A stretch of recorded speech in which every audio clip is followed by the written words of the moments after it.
Après la Formule 1, le vélo qui, depuis qu'il existe, ne compte plus tous les passionnés qui le collectionnent. Ainsi, Michel Alvarez, cyclotouriste toulousain, qui peaufine son prototype depuis maintenant plus de 2 ans.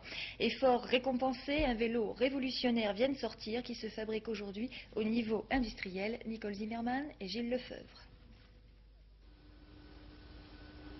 Phase finale avant le lancement sur orbite, les essais en soufflerie pour calculer le taux de pénétration dans l'air du vélo, laser vert et fumigène pour visualiser le vent et des résultats probants.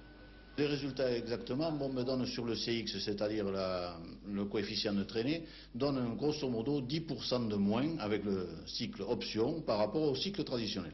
Comme toutes les bonnes idées, celle de Michel Alvarez est tellement simple qu'on se demande pourquoi on n'y a pas pensé avant. Pour réduire l'épaisseur de la fourche du vélo, la roue libre est placée à l'extérieur du cadre, ce qui rend le vélo plus mince, donc plus performant et plus puissant, puisque la transmission du couple est directe sur le moyeu. Autre avantage, les rayons, presque droits, assurent à la roue la même rigidité que la célèbre roue lenticulaire.